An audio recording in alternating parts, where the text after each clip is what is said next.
സംസ്ഥാനത്ത് K smart ആപ്പിൽ കഴിഞ്ഞ ദിവസം വരെ രജിസ്റ്റർ ചെയ്തത് 1,616,000 പേരാണ്.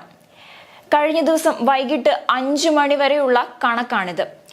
1,00,000-ലധികം മൊബൈൽ ആപ്പ് ഡൗൺലോഡുകളും നടന്നിട്ടുണ്ട്.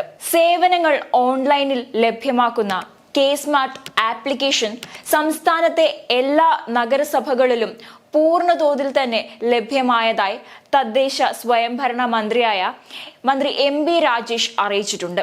49 കോടി റെക്കോർഡുകളുടെ ഡാറ്റ പോർട്ടിങ്ങും 1000-ഓളം ജീവനക്കാരുടെ മാപ്പിംഗും പൂർത്തിയാക്കാനെടുത്ത സമയമാണ് ചില സേവനങ്ങൾ വൈകാൻ കാരണമായത്. ചില നഗരസഭകളിലെ പഴയ രേഖകളിലെ അവ്യക്തതയും ഡാറ്റ പോർട്ടിംഗ് വൈകാൻ കാരണമായിട്ടുണ്ട്. ഈ പ്രവർത്തനങ്ങളെല്ലാം പൂർത്തിയായി കെ സ്മാർട്ട് കഴിഞ്ഞ ദിവസം മുതൽ പൂർണ്ണതോതിൽ തന്നെ ലഭ്യമായിട്ടുണ്ട്.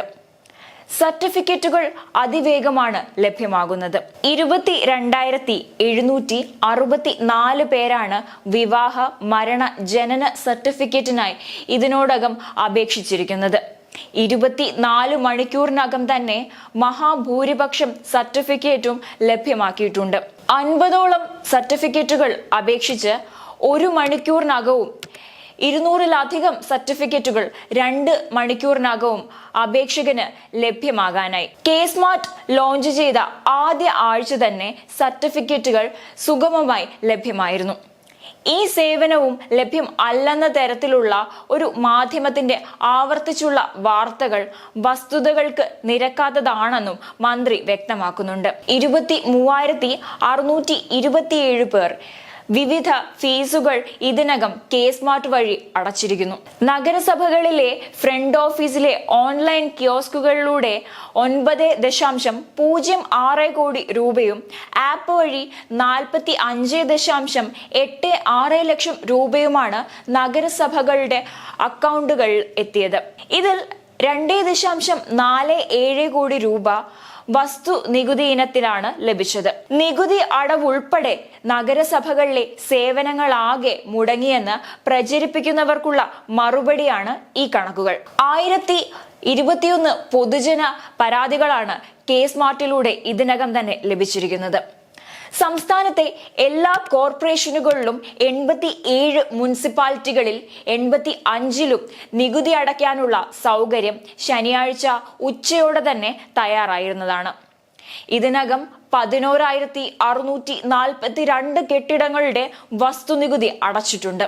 ആപ്പ് വഴി 34.79 ലക്ഷം രൂപയും നഗരസഭകളിലെ ഫ്രണ്ട് ഓഫീസിലെ ഓൺലൈൻ കിയോസ്കുകൾ വഴി 2.12 കോടി രൂപയും വസ്തുനികുതി ഇനത്തിൽ ലഭിച്ചിട്ടുണ്ട്. നഗരസഭകളിൽ 2016-ൽ പൂർത്തിയാക്കേണ്ടിയിരുന്ന വസ്തുനികുതി പരിഷ്കരണം ഇതുവരെയും പൂർത്തിയാക്കാതിരുന്ന പന്തളം, രാമനാട്ടുകര മുനിസിപ്പാലിറ്റികളിലാണ് വസ്തുനികുതി സേവനം കെ സ്മാർട്ടിൽ ലഭ്യമാക്കാൻ സാധിക്കാത്തത്. ഇത് നഗരസഭകളുടെ വീഴ്ചയാണ്. അത് പരിഹരിക്കുന്നതിനുള്ള നടപടികൾ സ്വീകരിച്ചു വരികയാണ്. ഈ 2 നഗരസഭകളുടെയും വസ്തുനികുതി പരിഷ്കരണം അടിയന്തരമായി പൂർത്തിയാക്കാനും അതുവരെ നികുതി അടയ്ക്കാനുള്ള ബദൽ സംവിധാനം ഉറപ്പാക്കാനുമുള്ള നടപടികൾ സ്വീകരിച്ചിട്ടുണ്ടെന്നും മന്ത്രി MP രാജേഷ് അറിയിച്ചിട്ടുണ്ട്. പ്രാഥമികമായ ചില പ്രശ്നങ്ങൾ പരിഹരിക്കാൻ 2 ആഴ്ച വേണ്ടിവരുമെന്ന് ഉദ്ഘാടനത്തിലും തൊട്ടു മുൻപ് നടന്ന വാർത്താ സമ്മേളനത്തിലും അദ്ദേഹം വിശദീകരിച്ചതുമാണ്. 2 ആഴ്ച പിന്നിടുമ്പോൾ കെ സ്മാർട്ട് കാര്യമായ പരാതികളില്ലാതെ തന്നെ മുന്നോട്ട് പോവുകയാണ്. വസ്തുതകൾ ഇതായിരിക്കെ കെ സ്മാർട്ടിനെതിരെ നടത്തുന്ന ആസൂത്രിതമായ കുപ്രചരണം രാഷ്ട്രീയ ലക്ഷ്യം മുൻനിർത്തിയുള്ളതാണ്. ഈ രംഗത്ത് പ്രവർത്തിക്കുന്ന ചില സ്വകാര്യ കമ്പനികളും കെ സ്മാർട്ടിനെതിരെ വ്യാജ പ്രചരണം അഴിച്ചുവിടുന്നുണ്ടെന്നും മന്ത്രി വ്യക്തമാക്കിയിട്ടുണ്ട്. അതേസമയം കേരളം LDF സർക്കാരിന് കീഴിൽ സ്റ്റാർട്ടപ്പ് രംഗത്ത് നടത്തിയ സമാനതകളില്ലാത്ത ഇടപെടലാണ് സ്റ്റാർട്ടപ്പ് റാങ്കിങ്ങിൽ കേരളത്തെ 1ാം നിരയിൽ എത്തിച്ചതെന്ന് MP രാജേഷ് വ്യക്തമാക്കിയിരുന്നു. കേരളത്തിൽ അവസരങ്ങളില്ല എന്നും സംരംഭങ്ങൾ ആരംഭിക്കാനാവില്ല എന്നും ചെറുപ്പക്കാർ നാടുവിടുകയാണ് എന്നുമൊക്കെയുള്ള പ്രചാരണത്തിനുള്ള മറുപടിയാണ് മന്ത്രി MP രാജേഷ് അദ്ദേഹത്തിന്റെ ഫേസ്ബുക്ക് കുറിപ്പിലൂടെ വ്യക്തമാക്കിയത്.